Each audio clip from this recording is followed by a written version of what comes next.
What up, TCK Potters? Welcome back to the program. I'm your host, Sky Guasco. This is episode 482 of the Candlestick Kids Fantasy Football Podcast, aka TCK Pod.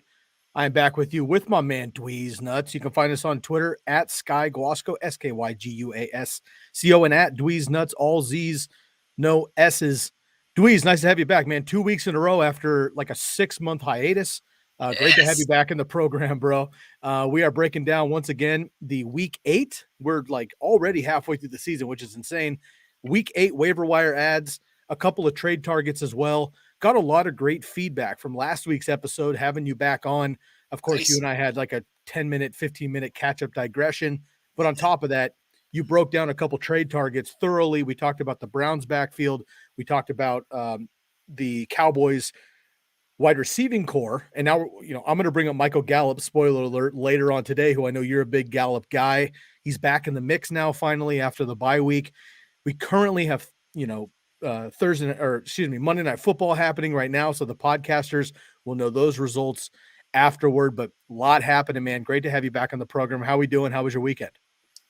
Man, I'm on top of the world. I'm glad to hear people enjoyed it. Sometimes, you step away, you're like, do I still got it? Like, do people actually want to see me? Coming out of retirement. I love it. I'll take it. I'll tell you what, though, watching this game, it's like, it's on right there, right? Yeah. So I just can't get over the fact that DK Metcalf has one target for one catch, 84 yards and a touchdown. The first I turned the game on a little late, and it was the first play I saw, and he didn't touch the ball since. I own a lot of DK stock. I traded for him in a lot of leagues to get him. Come on. I mean, Gino, let's go. What are we doing? I think it's less Gino. I think it's just like the double coverage over the top. And I think DK is going to have a lot more work, because here's the deal. You don't need to have 30-yard passes to DK Metcalf. He's a great possession guy too. Load him up with 5-6 catches for 15, 8 yards apiece. Get him over 100, get him another score. I think we'll be just fine. Alvin Kamara, absolutely on fire as well. This whole Jameis doesn't throw to his running backs thing. He's got about 10 receptions already. We're just starting the second half. But that's all live right now. And, of course, the podcasters are like, bro, we already saw Monday Night Football. What the hell are you talking about? Before we get going, man, I do notice the swag behind you, bro. I'm so glad you got it up. We talked about the Jay Novacek jersey last week, and it is looking fresh, dude. I have mine. I don't have mine framed, only because it would take me forever to swap out the frames, and it would be fucking expensive to have like my 40 jerseys framed. But I do swap them out, every couple of weeks and stuff behind me. But that looks pretty clean, dude. Did you do that yourself, or did you have it done? Yeah, I just bought one of these. Like, it's a little case. You can open it up. There's a board inside. My wife and I spent like 3 hours trying to pin this thing in here to get it wrinkle-free and so even. But it's worth it, dude. I think it looks amazing. Awesome. It's the first of a collection. Once I got it up, the wife told me I'm okay to start buying more of these because she likes the way it looks. So you've done me good, brother. You've done me right. Nice, bro. Nice. Slipped one past the misses. Nice work. That's it. That's great, dude. I'm really stoked for that. So once again, 482. We're creeping on 500, Dweeze. Really stoked on that, man.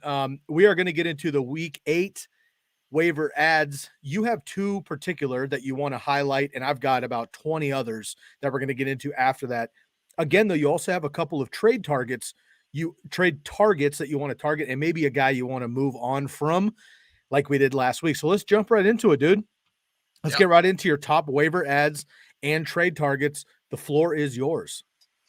All right, we'll start with those waiver ads. I'm going to give you one running back. I'm going to give you one wide receiver this week that you need to look at. And maybe you need to look at them for next week. Maybe you need to look at them down the road. We'll start at running back. I'm going to stick with my Chicago Bears. What an awful, ugly, disgusting football game. Maybe Justin Fields is not the answer. I don't know. But it looks an awful lot like Khalil Herbert has some answers up his sleeve. Look, this guy's 59% owned right now. There was a big push on him last week because Damian Williams had that COVID. And, Williams didn't come off the COVID list till Saturday, so people were still holding on to this kid, but only 59% owned. He did get dropped a lot on Saturday, which I thought was interesting. It became very clear once the game started what the game plan was. Now, the coaching staff and beat writers in Chicago, I think – maybe Wednesday or Thursday, did announce that Khalil Herbert was climbing up the depth charts because of his performance in that first game. out, and it was pretty clear that they weren't blowing smoke. 77 to 17% snap share difference. Herbert is the winner on that over Damian Williams. And look, again, terrible game, but what a performance. The Tampa Bay Buccaneers have been giving up 3.4 yards per carry on the season to backs. I mean, Ezekiel Elliott went 11 carries for 33 yards, right? Khalil Herbert comes in here on an offense that's anemic, a quarterback that's clearly not successful throwing the ball, and a beat-up offensive line, and he managed to go 18 for 100. That's 5.5 per clip. And I want to tell you this, okay? Bruce Arians has now coached 43 games for the Tampa Bay Buccaneers, and they have given up a 100-yard rushing game in only one other regulation length game. That was Dalvin Cook last year. It took him 22 carries to do it. Chris Carson did it in 2019. It was an overtime game, though. The bottom line is running backs do not rush successfully against a Bruce Arians coached Tampa Bay Buccaneers, period. It just does not happen until this past week. Khalil Herbert lit them up.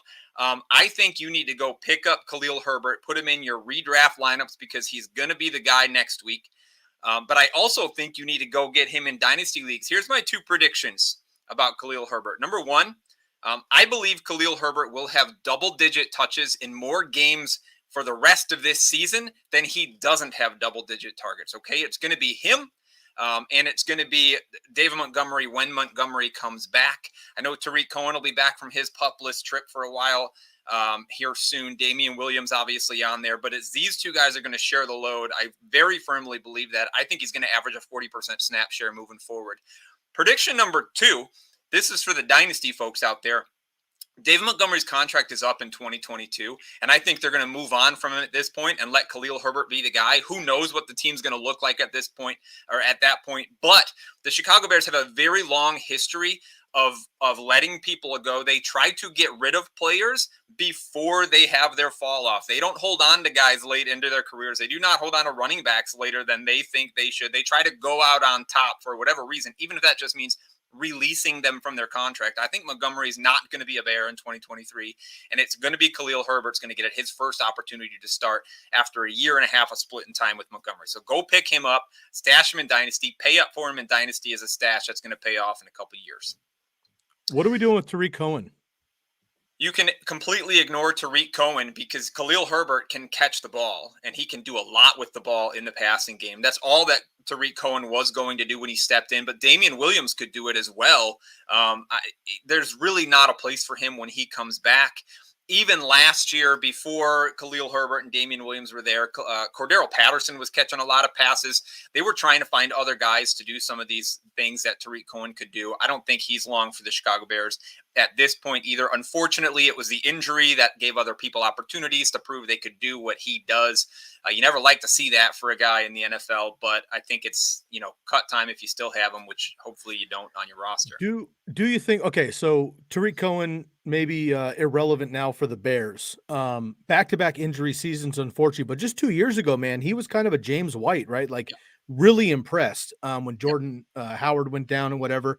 Do you think that Tarik Cohen is worth a stash in Dynasty for another squad being that hybrid running back, or do you just think maybe his time is gone?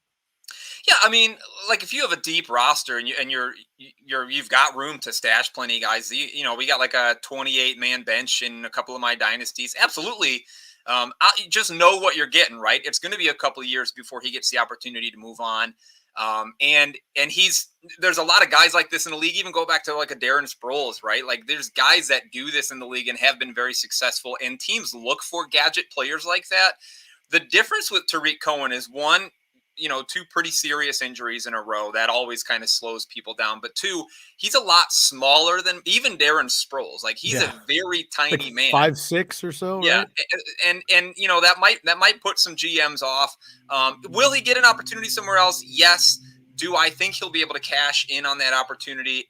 I'd put it at 40% right now if he's going to. But that's enough that you probably do want to stash him because he could have potential down the road. Great. So Khalil Herbert, the first one you're looking after. And again, on this show, I've been repping Khalil Herbert since preseason, but the last 3 weeks, I was like, yo, once David Montgomery went down, the Damian Williams was the hype. But I kept saying, like, look, he's going to get the first knock because he's a vet. But over all these good seasons, should have been the Super Bowl MVP against my Niners, in my opinion.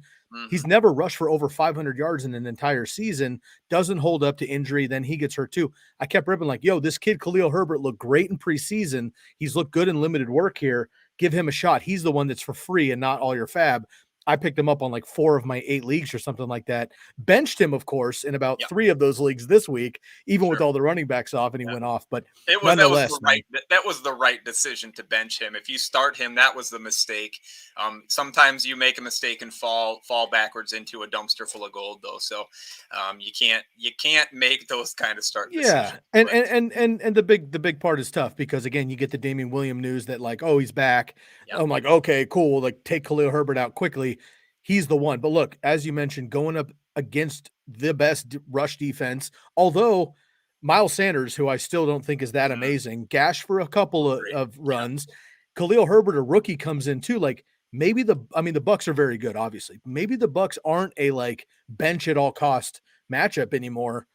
We'll see what the Steelers were that team last year, and there was a couple of teams that were able to squeeze out every once in a while. So we'll see what happens moving forward. All right, Khalil Herbert is your first waiver wire ad. Do you have another player that's a must get this week?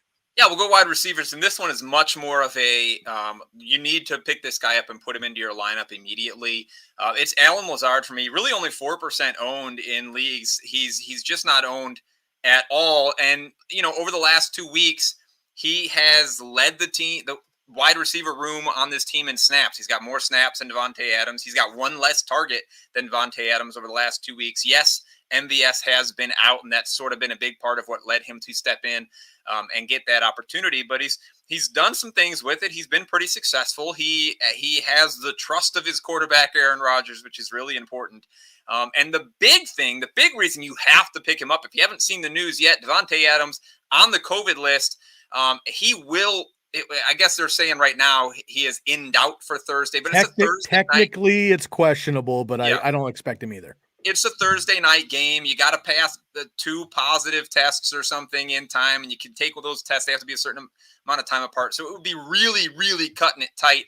I don't think he's going to play. I think Allen Lazard is going to be the number 1. Now, it's the Arizona Cardinals, right? It's not like a really cush matchup. It's not something you're rushing to get the wide receiver playing against that defense. However, I don't know that matchup really matters if you're Aaron Rodgers number 1, right? Now, again, MVS is coming back, but I expect he'll be running deep on every play. He'll drop a couple of passes, and I think Lazard's going to be the big volume guy this week. And the volume guy on a Green Bay passing offense is the guy you need to own.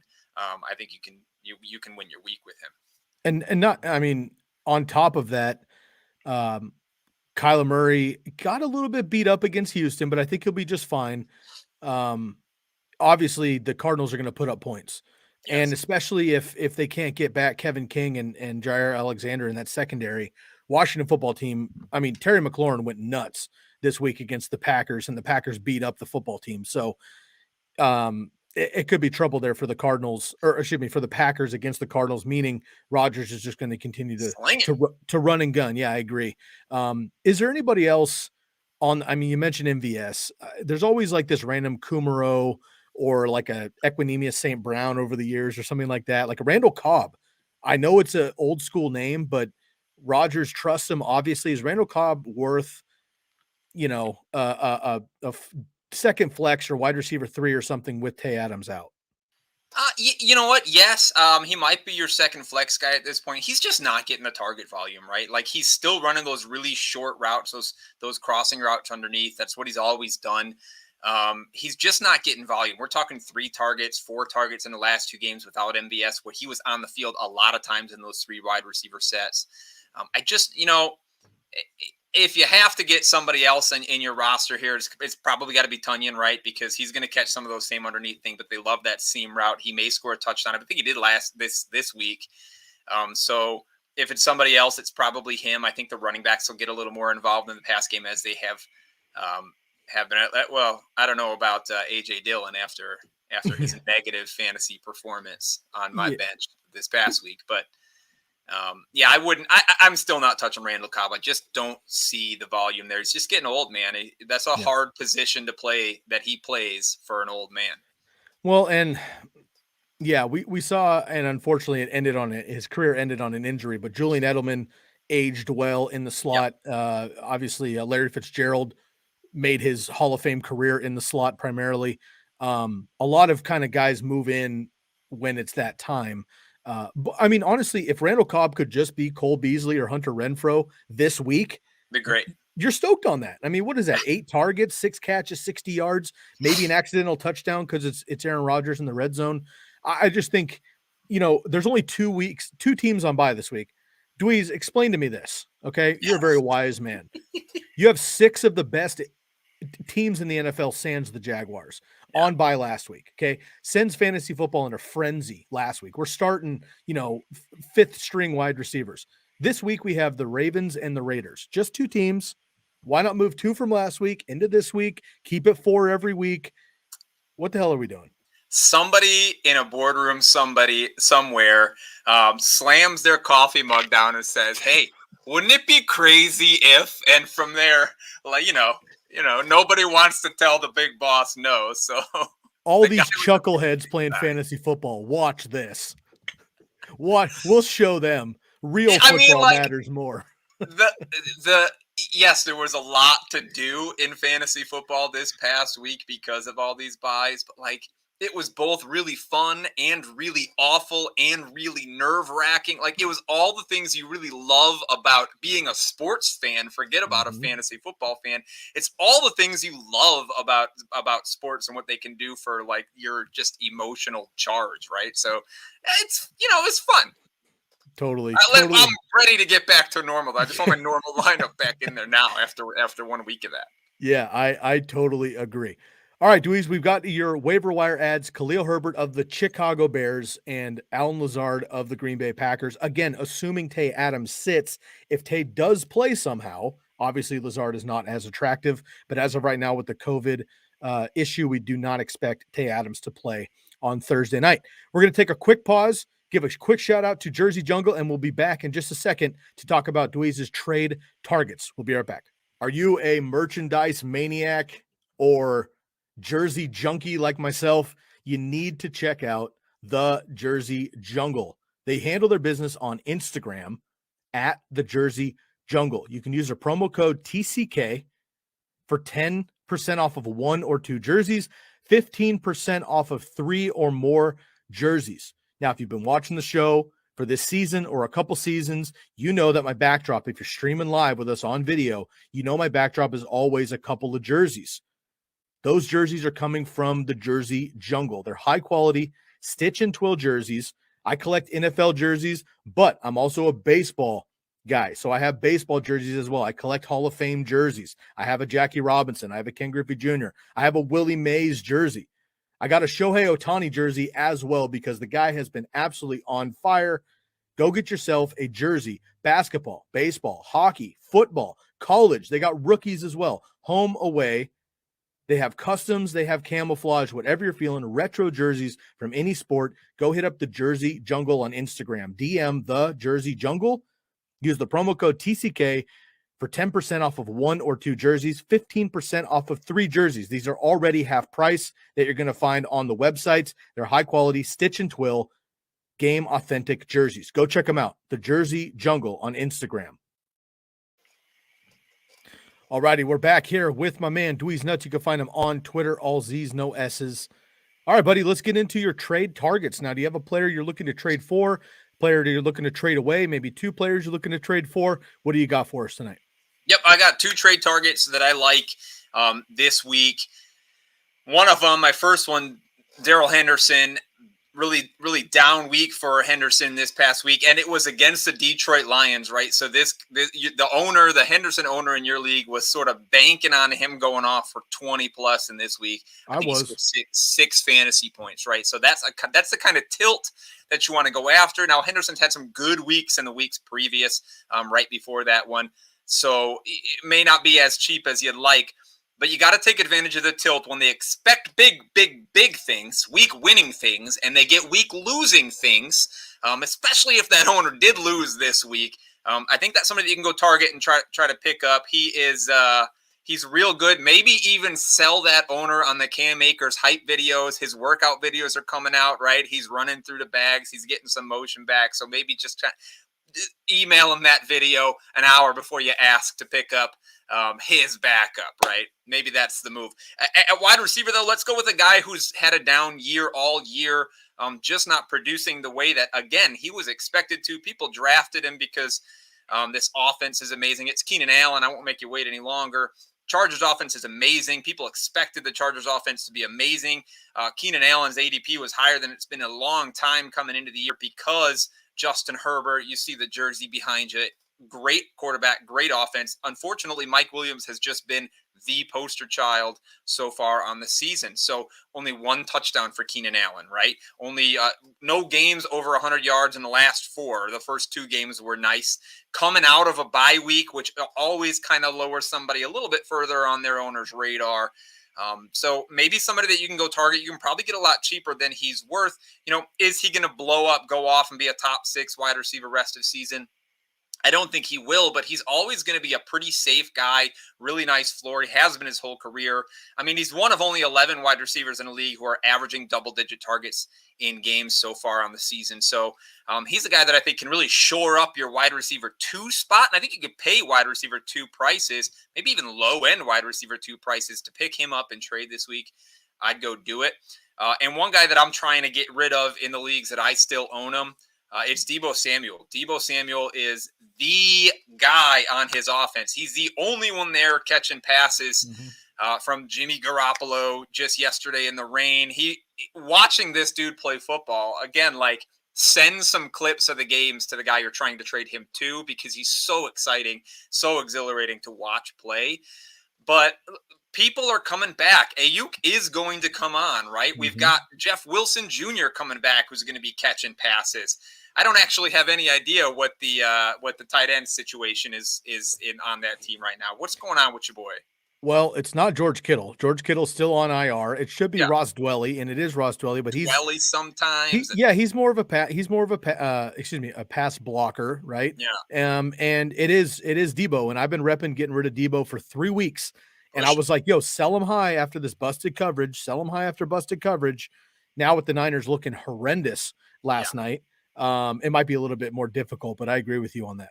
Well, one thing I'm also really concerned about is when Trey Lance comes back. I just don't think that offense is going to look like it looks with Garoppolo, and Garoppolo is really leaning on Debo Samuel. So for lots of reasons, I think you should trade him. Now, I traded Debo Samuel after week 3 or so, and I got some pretty good returns on him on a couple of different leagues, but he has been continuing to play really well. So like it kind of knifes you a little bit when you see him have a 30-point week after you trade him. But I just know those weeks are diminishing. They're numbered. He's always going to be a pretty good receiver on that team, but certainly not. What did they say in the game the other day? 40% of the receiving yards. 46.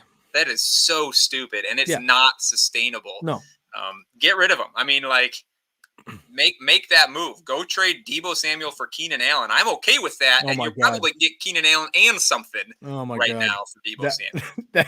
That would be a dream, dude. I mean, and I'm going to boost your Keenan. I'm going to raise your Keenan Allen to Chargers. Mike Williams, Austin Eckler. I mean, Herbert, you're not going to be able to get because he's Herbert, but Eckler, I mean, any time to buy low on him would be right now. Off the buy, he had 2 down performances before that. So this is 3 weeks that the Eckler manager's been like, I need more, right? And like, look, go try to get somebody that's been super hot. Excuse me, recently after that. And then, of course, Mike Williams, too, off a dud game, but we know what he's been able to do. So Keenan Allen, I love that. And Debo Samuel, I've been mentioning to move off of as well. Darrell Henderson, any concern, Dweeze, that the Rams are just so incredibly amazing throwing the ball that Darrell Henderson might just have these we don't need you games? Yeah. I mean, I've owned Henderson for a while, and even when he's had some opportunities in the past, there's some times that he's just kind of disappointed. And you just have to know what you're getting when you're going in, right? Like if you are the guy that's leaning on him as your RB1, that's a problem. But he's a really valuable RB2. Even in a game where you only get 7 points, if you've designed your roster appropriately, you can absorb those, and I think you'll be just fine. There is not a player in the league where you're going to get an amazing performance every week. Like, of course. Okay, nobody does that. I mean, Nope. Some people do it more often than others, but I think Henderson's going to be just fine rest of the season, and in many more games than not, I think he's gonna absolutely pull his weight on your team. I agree. I like that a lot. And of course, again, back to Eckler really quickly and Keenan Allen, those guys. If you can go get a player that's already been on a bye week, and you can kind of absorb that player now who already had their bye week, get rid of a player that needs to have their bye week coming up, you actually gain a game, if you will, a performance. So I like that move as well there. Okay, so those are your trade targets. Anybody else that's floating around? I know those are your three kind of main guys, but anybody else you just want to spitball to acquire or get rid of? Yeah, I think we might talk about this in a little bit, but the Dallas Goedert and Zach Ertz thing, I still don't think that's really settled in for people. We saw Ertz immediately Both have an look impact. Yeah. Goddard looked good. I think if you can get one of those two guys, and they're tight ends, and tight ends without the big names are still pretty cheap. So some solid options there that I've kind of been kicking around. I did try before the week to make some trade offers for Jamar Chase some places, but you can just forget about that. Nope. I had Alvin Kamara on my list too until the first half of this game where he caught 18 passes. So yeah. Now Alvin Kamara 8 for 101 in the first half here on Monday Night Football. Dweeze, quickly, you're talking about Debo Samuel, who at one time, just a couple weeks ago, led the NFL in receiving yards, which as a 49er fan, I called bullshit because 70 or 80% of that was on busted coverages. Nonetheless, Jamar Chase specifically, I know this is not a popular opinion, but I'm going to throw it out there because we always preach sell high, buy low. Jamar Chase is unbelievable. He's blowing away Justin Jefferson's rookie year last year, who blew away Randy Moss's rookie. Okay, Jamar Chase is the real deal. I'm not saying get rid of Jamar Chase. All I'm saying is if you're 500 or below and you have Jamar Chase, but the rest of your team is buns and you got destroyed by this huge week and you lost a bunch, are you willing to go get a Darrell Henderson and a Keenan Allen or something for Jamar Chase? Because his stock is as high as it might ever be right now. And he will probably continue to do this, but he's one player. If you can double that into a high profile, high-end RB2, low-end RB1, and a valuable receiver or something like that, would you make that trade, or are you just going to enjoy the cake while it's tasty? It's really hard to trade away players like that, but there's a mantra that you need to live by, and it's that every player is worth – there's a price that is appropriate for everybody. It doesn't matter who. Half of my home league, and I've been playing with these guys for 25 years, but half of my home league they just will not trade their players. They've got their top 3 draft picks, and it doesn't matter what you throw at them. It doesn't matter how they've been performing. They're not going to give them up. They just fall in love. They get so emotional. As one of my old podcast co-hosts used to say, the minute you get emotional about something, you've lost your season. I agree. Everybody is worth something. Figure out what you think that player is worth. And Jamar Chase, he's worth. Forget Keenan Allen and Darrell Henderson. Go get Mike Williams and Austin Eckler, right? He's worth a lot right now. You figure out what he's worth, and you can absolutely make the deal. If right now you're struggling with 2 of your flex spots and you're just scraping the bottom of the barrel week in and week out. You can fix that problem with one fell swoop, right? Trade away this guy, go get yourself a low-end wide receiver 2 to fill that spot, and then another 2 players that you can plug in relatively commonly almost every week and feel good about. That feels less stressful than it feels exciting to watch Jamar Chase break a slant route for 80 yards. Yes, everybody's worth a price. There's a price that's appropriate for everybody. Good. I'm glad you agree there. And we do have a trade question in the comments I'm going to get to in just a second here. So Ilias, hang in there with us. The reason I bring that up is because, all wide receivers are inconsistent, if that makes sense. Cooper Kupp had a down game. Debo Samuel has had a down game. Jamar Chase has yet to have a down game, but they will come. He's a rookie. It's the Bengals. Something will happen to have a down game.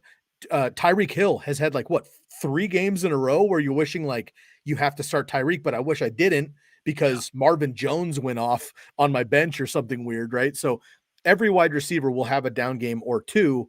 So if you can upgrade to a high profile running back that will help you out long-term or another wide receiver, I think that would be to your advantage. So just throwing that out there, not telling you to go get rid of Jamar Chase, but sell while the getting is good. I have, I'm in before we get to the question, I'm sorry.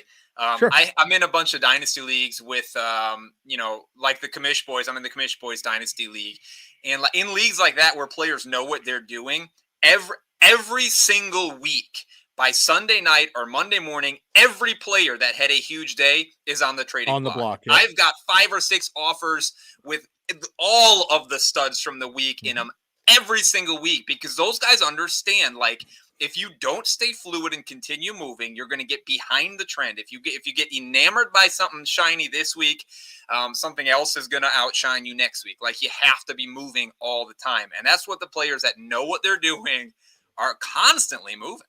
Now, of course, Jamar Chase in Dynasty has even more value. Yeah. Right? I mean, I would not move him in Dynasty. Because I don't think I've actually got a Jamar Chase Dynasty offer in Dynasty. Yeah, you could have everybody else. You could have this kid for literally 10 to 12 years. So I wouldn't do that. But look, man, if you're a contender, you need something else, or you're trying to rebuild, I mean, there's probably multiple first round picks or something like that in Dynasty if you're looking for a piece, but that's a whole nother discussion.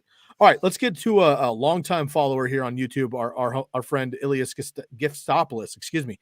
Should I accept DK for Tyreek Hill in PPR? Now, DK going off on Monday Night Football, 84-yard touchdown. I don't think he's had a target since. And then Tyreek Hill, for Tyreek Hill standards and for Chiefs standards, has had a complete dud last couple of weeks here. So should I accept DK for Tyreek? So I think this is getting Tyreek Hill, giving away, getting DK Metcalf for Tyreek Hill. Is that how I'm reading it? Yeah. I think you're giving away DK, getting Hill in this deal. And my short answer is yes, absolutely. The Chiefs are having a tough time right now, but they are the Chiefs, and they are still, prior to this week, having a historically good offensive season. Tyreek Hill is a major piece of that. DK is a great player who has really big plays sometimes. Unfortunately, there's a lot of players on that team, and the distribution is such that DK may go 3 or 4 games on a regular basis, scoring less than 15. So I think the big games are more frequent with Hill, and the down games are more frequent with DK. So make the trade in a heartbeat. I agree there. All right, let's get to Zach as well. Who should I trade for D-Hop with guys like Tony and LaVisca to add if needed? So, I mean, Tony and LaVisca are flexes, right? Great game from Tony, but then he got injured, and it's the Giants. LaVisca has not been who everybody wanted him to be yet on a consistent basis. DeAndre Hopkins is DeAndre Hopkins. So, Dweeze, is there anybody that you might target at any position, but maybe highlighting wide receiver here? Who would you target for DeAndre Hopkins?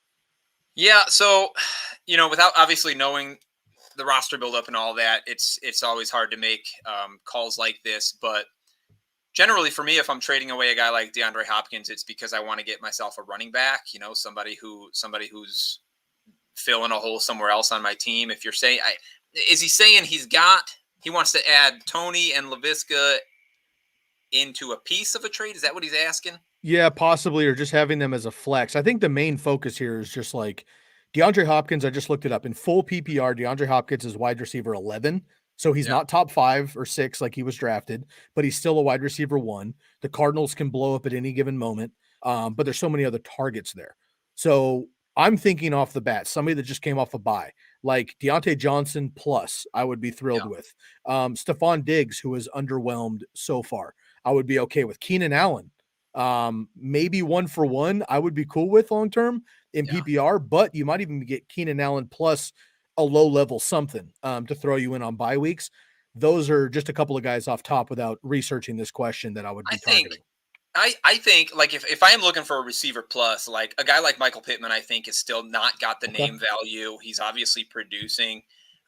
You can roll him over. I don't know it's not the week to do it, but like if Michael Pittman and Damian Harris were a piece of this trade, Okay. like that's something that you can consider. Damian Harris had a huge week, so like you might have to wait till next week to make that deal. But now you're getting a running back that you can start on a regular basis, and Pittman, who's absolutely producing, and that's not going to go away as everybody else on his team keeps getting hurt. But I think those two kind of that level, like a wide receiver, middle two, lower two, at least perceived value, and a running back two, I think you can probably swing as long as, again, the name value is not there. Like a guy like Damian Harris, the name value is not there yet. So think about that.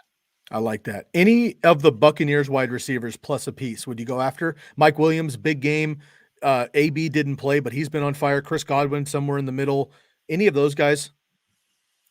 Yeah, I mean, I love those guys. I love all those. Like all three of those guys are always. I mean, I own those three guys in different teams all over the place, and I just absolutely love playing them. The Tampa Bay Buccaneers throw the ball more than anybody, and like if you can get them, I don't like for Mike Evans. Like I pay up pretty much anything for him. He was my wide receiver one pick. I went running back, wide receiver in all my drafts, and I drafted him everywhere. That's awesome. And it's been great. Yeah, if you can get one of those guys, like AB, who's the cheapest by a lot out of all those guys, but probably has the most. Does he have the most fantasy points out of all of them? Yeah, and I was going to say this week anyway. He was the cheapest to draft. He's the cheapest. Yeah. He's the most expensive to acquire at this point. I guarantee you, because he's missed 2 games and still by points per game, he's blowing everyone else out of the water there. He's been vintage AB, frankly. And Zach just adds here really quickly. I fear D-Hop because of the other weapons on the team. And I get it. Look, I mean, AJ Green is coming up, right? I mean, you got all these other guys, Rondale Moore, Christian Kirk, whatever. What RB options, if I need a running back? Again, we went over a couple of them, but I would be looking. Darrell Henderson is a guy that you mentioned earlier you're looking to acquire.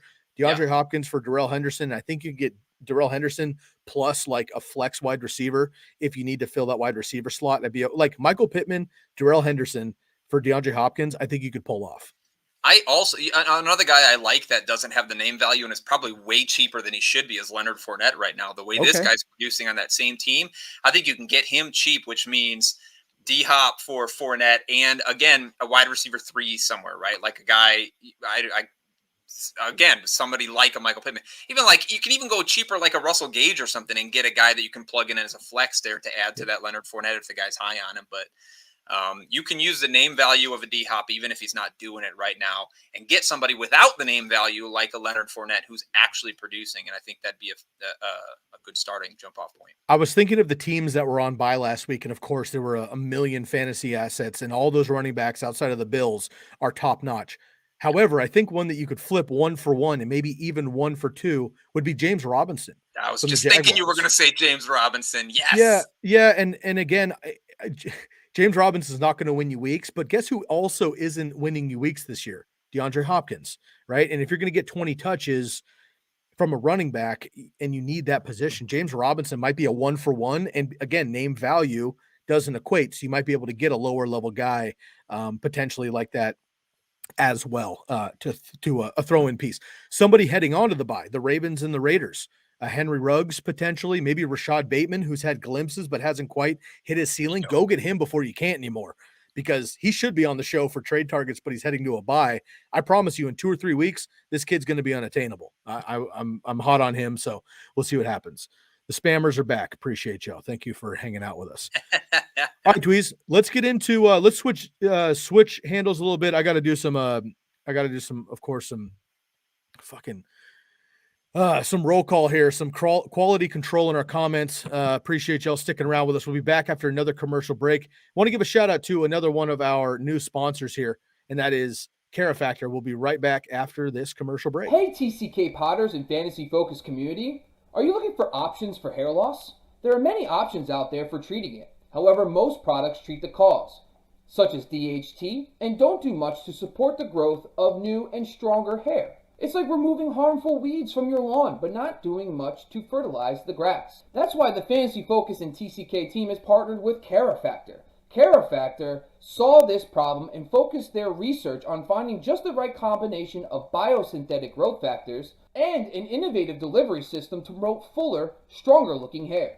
So whether you're a listener who suffers from various forms of alopecia or even stress-related hair loss, The Care Factor treatment is the perfect scalp-friendly solution that can help and influence stronger and healthy hair throughout all stages of the hair life cycle. And now, exclusively for TCK listeners, use the promo code TCK at checkout to get 15% off all products at shop.mycarefactor.com. That's shop.mykerafactor.com. Care Factor, skincare for hair. All right, let's get into the Week 8 waiver ads. Now, Dweeze gave us a focus on just a couple of guys, Khalil Herbert and Allen Lazard, a couple of trade targets as well. Now, Dweeze, we're going to kind of just go through the gauntlet, man. I'm going to give you, let's go through like 15, 20 names, but we're not going to dive into every single name. I'm just going to blast off about 5 in a row, and I want you to pick 1 or 2 names in that grouping that you're most hyped about, and we'll go through it here. Now, this is kind of overall in order, and we'll go multiple positions here. So I'm going to rapid fire these at you. Feel free to pick a name or 2 you're interested in here. Okay. Kenny Gainwell, in my opinion, the best running back in Philadelphia. Your boy, Michael Gallup, coming off injury, coming off a bye. Laviska Shenault, who we just talked about in trade, is available somehow in 42% of leagues, highly drafted about the mid rounds. Now he's available in almost half your leagues. Rashad Bateman on a bye week. I'm telling you, go get him while you can. And Trevor Lawrence, rare quarterback in Superflex leagues who might be available. He's available in over 70% of leagues. Again, coming off a bye, so might have been dropped. So once again, Gainwell, Gallup, Shenault, Bateman, Lawrence, 3 different positions in here. Pick 1 or 2 of those guys you're most focused on. Obviously, Gainwell is at the top of most people's lists. I think this week he should be. Miles Sanders, sprained ankle. I think they said might only miss 1 week in here, but ankles and running backs not so good. Gainwell looks pretty good. Boston Scott will be on the field, but it was a 51 to 33% snap share for Gainwell when he stepped in after the injury this week. So I like him against Detroit this week again. So that's the team that you want your Fire him backs. up. I'm also really on the Rashad Bateman train. And again, you're not wrong. You've got to get him before the bye week is over. But the way that I like to do this is I don't want to waste my waiver priority picks or fab. Like we don't do fab in my home league. So I don't waste my waiver priority picks on bye guys because I know they're not going to get them. I'll wait until Thursday, Friday, before the week starts, and I'll scoop him up right before the week of game starts because he's somebody that you should have for sure. Absolutely agree. If you're in fab leagues, which I'm in primarily fab leagues, I wouldn't go crazy on like if he was playing this week, I think he would be worth, 20-30% of your fab if you need a wide receiver. He's on a bye week, so I would just throw a couple bucks out there, the 2, 3, 4, 5 in case nobody bids on him, then you get him. If he passes waivers, then he's free and you go grab him then. Okay. Pro tip, never bid $5, always bid $6. Okay. My man. Or 11. Right? Or like add 1 yes. or a 6. Always. I'm with you. Even a 2 or a 7. I mean, let's get crazy. Depends on how bad you want him now. You're going crazy. All right, man. Here we go. Let's move on here. Another couple of names. First tight end here, Robert Tunyan finally woke up here in Green Bay. And again, with your boy Tay Adams out, this could be a big grab here. Will Fuller coming back after an injury here, available in over 70% of leagues. Rashad Penny getting some work here on Monday Night Football. Cincinnati Bengals DST going up against the Jets. Now, the Jets weren't good with Zach Wilson. Zach Wilson now going to be out for a couple weeks, sprained PCL. Now they have a backup. I'm all over the Bengals, who dominated the Ravens, frankly. They're a great DST1 this week to pick up. And then Daniel Jones, a potential another QB who was dropped, available in 70% of leagues. Once again, Tunyan, Will Fuller, Penny, Bengals, DST, and Daniel Jones. I mean, DSTs are obnoxious as shit to me, but yes. But if you play with them, they're important to grab. They're so important, and Cincinnati is absolutely the ad this week. If for some reason you can get, I mean, it's a great defense, but people are dropping defenses every week because the Ravens are coming to town or whatever. But yes, absolutely, pick them up. I do think the Will Fuller thing is interesting here, because he's the deep ball threat. He's should something happen this week, right? Should by some crazy chance the trade deadline come and before that Deshaun Watson becomes a Miami Dolphin, that's a reunion that you would like to be a part of. So like Again, $0 bid on the guy because you're really, really speculative. I think with Tua in the game, I don't know how much value he's going to have, although it might be the same he's always had where he's going to have a game where he goes 100 yards and 2 touchdowns because he just runs straight real fast. But somebody is an interesting name to me. Interesting. Okay. Let's move on to a couple other names here. CJ Uzomah, who's had 2 really great games in the last 3 weeks, 2 touchdowns this last week here. Boston Scott, who should be the number 3 for Philadelphia, but with Miles Sanders going down, he's that number 2 and maybe just that kind of 1B there. Evan Ingram, it's Evan Ingram. Mo Alley Cox, again, touchdown upside. And then I'm going to throw it out there, man. Deshaun Watson. Pick somebody other than Deshaun Watson, and then we're going to go into his situation now. So Uzomah, Scott, Ingram, or Cox, and we're going to go into Watson here in just a second. Pick somebody else. I would really love to say CJ Uzomah. I just can't help but root for this guy. But the Bengals are rolling, dude. They're so good, but it's like 3 targets in each of the 2. He's got 3 touchdowns in 2 weeks or 4. I don't know, but it's on 3 targets each week. Like it just can't keep happening. This is a guy where you should be in your league chat talking him up so other people spend their fab on him. And you can pivot. You mentioned Tunyan in the last group. Much rather have Tunyan this week. But God, I do like CJ Uzomah. It's probably out of that group that you gave me, it's probably Boston Scott because of the whole reason we said Gainwell, right? It's Detroit. We're playing against Detroit. Miles Sanders not going to be there. We know he can do everything on the field. So I'll take Scott. Even with Kenny Gainwell, I think being the definite like number 1, Sirianni does not use running backs clearly yet, but Boston Scott, I think, might sneaky be like the early down back, as weird as that sounds because he's so small, and Gainwell retain that like 3rd down and 3rd and long and stuff. We'll see what happens there. Okay, we're going to change paces here just really quick as this has come up. This is our hot topic of the day, brought to you, of course, by Bomb Banana Hot Sauce. Bomb Banana Hot Sauce, banana-based, not banana-flavored. Go use the promo code TCK at seekthespice.com for your 10% off of your order here. Bomb Banana Hot Sauce, banana-based, not banana-flavored. This is our hot topic of the day here, Dweeze. This is all hyperbole for now. I want to cover this in like 2 minutes or less because all this shit is probably going to change in the next couple of days. We have been – now, I don't want to go through the past of Deshaun Watson. I'm exhausted on what may or may not have happened legally. If any of this shit is true, this dude is fucking off the map forever. If it's not true, then he's back on the football field and we move on.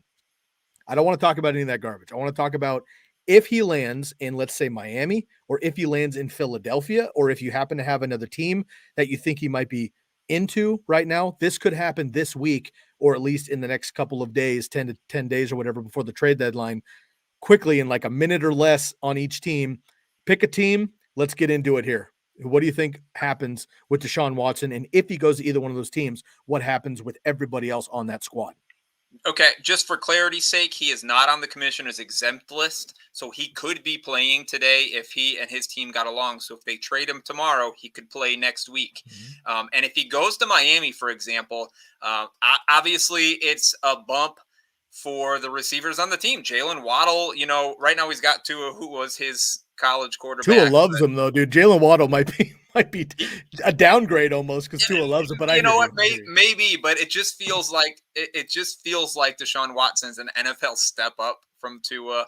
Tua got it done last week, 4 touchdowns, but I just like Waddle here. I like Parker here. I like Will Fuller, who's again, a reunion there. I like those guys. A guy like Gesicki, I think, is definitely going to take a hit if this happens, though. The tight end is a running back out of the backfield, like a Myles Gaskins. Take a little bit of hit.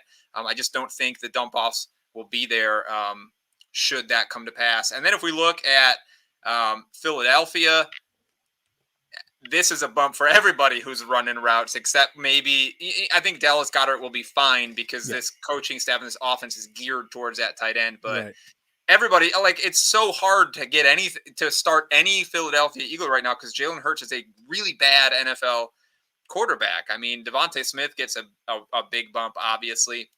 I don't know, Quez Watkins, if he's back on the field, I think he's going to be as the deep threat. We know Watson can push it down the field. So all the receivers get a big bump.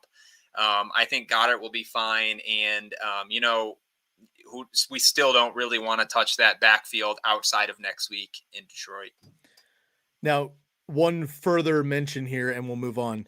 Deshaun Watson does have a no trade clause, which means basically he gets to choose where he goes and doesn't go. And Russell Wilson has one too, if that comes up later on.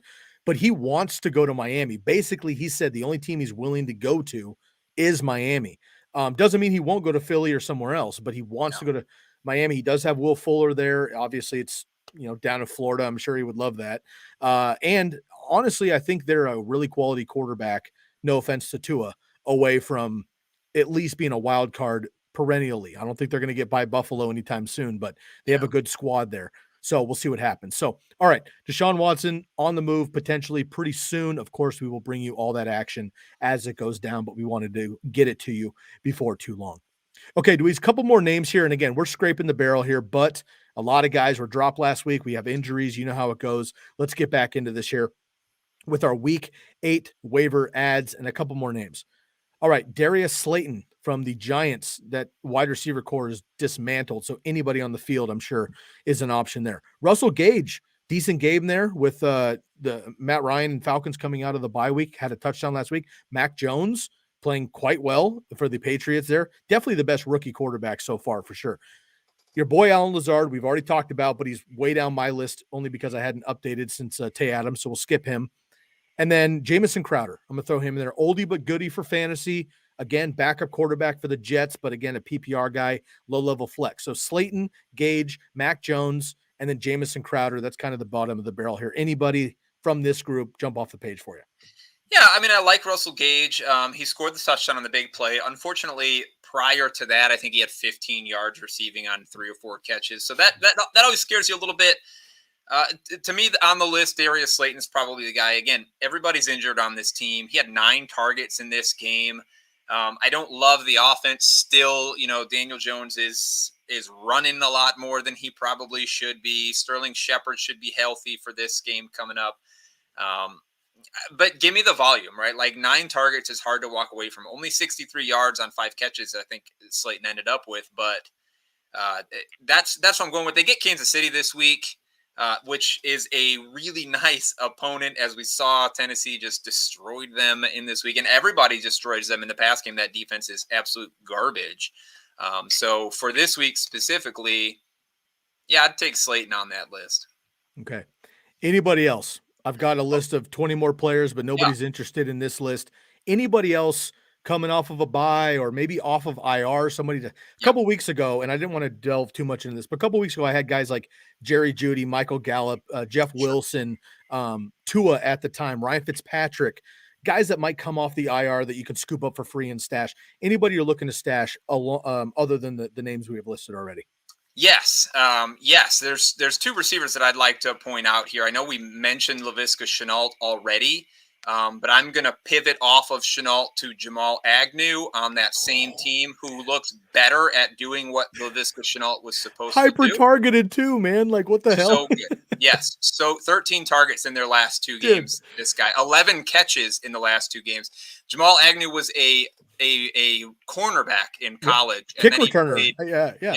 Then he played on the bench in Detroit for 3 years, but he's getting a lot of work. He's electric as absolute shit. I mean, he's all over the place. He's getting it done.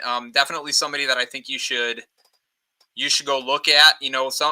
There was some noise about him last week. He was a little bit harder to get, but I think go throw something at him, because nobody's bidding on him this week after coming off of the bye, like you talked about. One other receiver that I want to talk about here.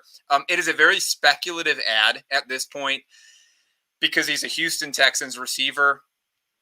But Tyrod Taylor is coming back from injury, right? So even if there's no trade and it's Tyrod Taylor and he's the starting quarterback, that is a step up from Davis Mills. Now, this whole offense is really bad. Should there be a trade and somebody else come in, whatever. Mm-hmm. Either way, we're getting an improvement at quarterback here. And Nico Collins came back off of his IR, not this past week, but the week prior.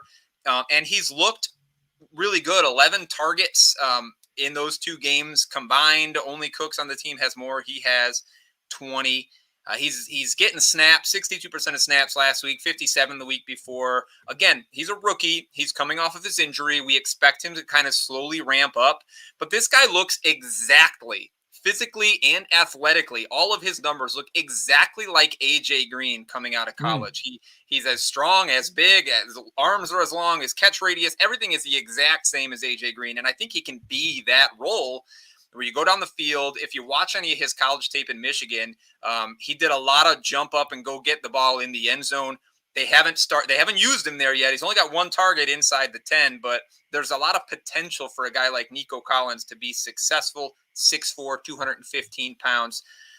And if you look at the rest of the matchups, I know Houston's bad, but if you look at the rest of the matchups, all top half passing matchups, right? Every defense that they're playing against is in the bottom half, I should say, of defenses against the pass. They get 4 top 5 matchups over the rest of this season. So, like, he's somebody that could, down the stretch, should the quarterback play get a little better, which it should even starting this week.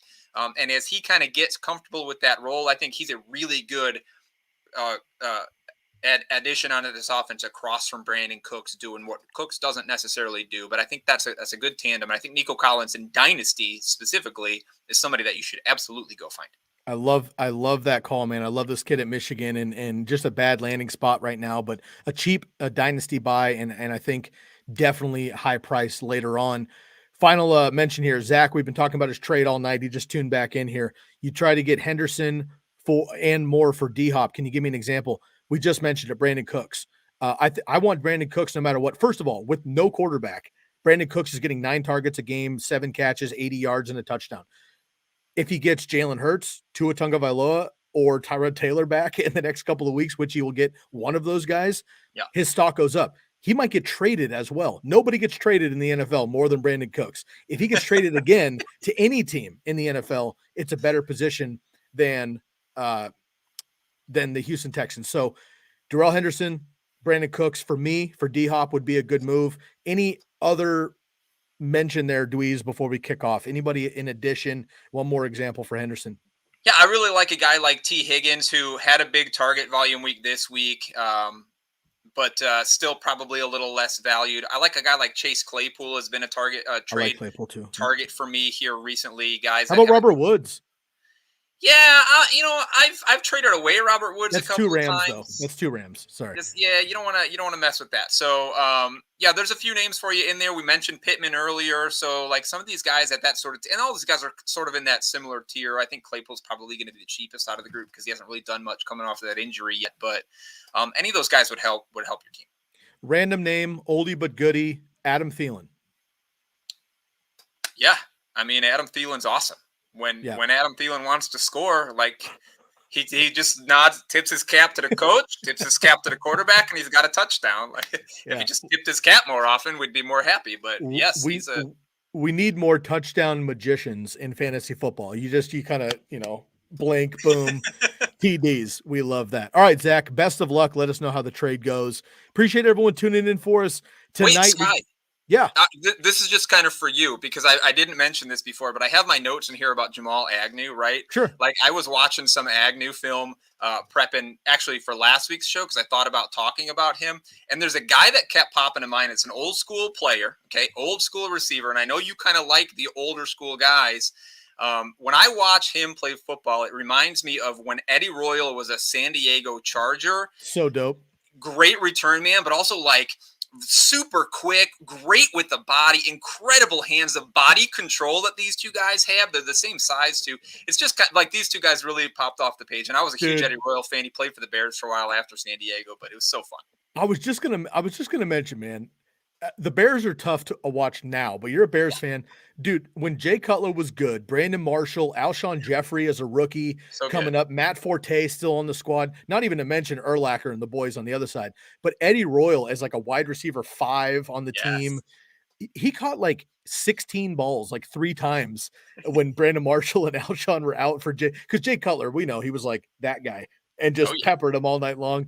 Eddie Royal's a great call, dude. Nice work there. Look, I thought you'd like that call out. Hey, I just forgot to mention. You could throw OGs at me all day long, dude. You know I'm down for it, man. You and I are some of the gray hairs here in the heck yeah, no hair, baby. Here. There you go. We got one more question here. Non-PPR, looking for a running back upgrade. Have Zeke, Miles Sanders, Zach Moss, Tony Pollard, wide receivers AJ Brown, DJ Moore, Debo, Deontay Johnson, and Cooks. Non-PPR, looking for a running back 2 upgrade. Again, we have talked about it at length this evening. If you just missed us, Noah, we apologize. Check out the podcast, please. Download the podcast, Candlestick Kids Fantasy Football Podcast. Anywhere you listen to the podcast or rewatch this video, we went through a bunch of running backs. We're going to sign off here, but Darrell Williams is the guy we're looking for here. Obviously, if you have Miles Sanders and he's out now, go get Kenny Gainwell, maybe even Boston Scott for a low-level fab bid. Dweeze, you want to jump in here one more time, maybe one running back we haven't mentioned? Otherwise, we've got about 15 within this episode. Yeah, but I'm not looking at the waiver wire. I'm talking about trading away Debo Samuel and picking up Najee Harris. Shit, you can get just about anybody. Do that. Love it. I would do that too. And look, man, Debo Samuel, even plus, I would go get Debo Samuel and Miles Sanders. Go get Austin Eckler or something. I think you can absolutely do that. Shoot high, Noah. Best of luck. And Zach tunes in one more time. Corey Davis. I'm not interested in Corey Davis, especially without his quarterback. All right, y'all. We got Dweeze for the whole episode tonight. Appreciate you hanging in every single time, brother. We got Novacek, baby. My man, Jay Novacek. Jay McKinley, by the way. Didn't know the middle name there. I love that. Jay Novacek in the background. We got Tay Adams, hopefully playing on Thursday. Of course, my boy Jay Herbs as well. Got the Duck Cap sneak away with another close victory in the Pac-12 this weekend. All right, y'all. We'll catch you next time on the podcast. We have, Jordan and I coming up tomorrow, and then, of course, Buck and Bob on Wednesday. Catch us every Sunday for Start Sit, 3 hours, 10 a.m. to 1 p.m. Eastern, 7 a.m. to 10 a.m. Pacific time. Wake up early with me and the boys on the Pacific side and get your coffee ready, and we're ready to go here. Of course, download the podcast through the Believe Podcast Networks, Candlestick Kids Fantasy Football Podcast, and check out our sponsors, Care Factor, the Jersey Jungle, and Bomb Banana Hot Sauce. This episode and all episodes are brought to you by the Believe Podcast Network and Bet Online AG. All of your sports betting, go check them out. Check me out on Twitter, Sky Guasco, and hit up my man Dweeze at Dweeze Nuts, all Z's, no S's. We'll catch you next time, y'all. Thank you for hanging out with us. Enjoy the rest of the game and enjoy the rest of your week. We are out of here.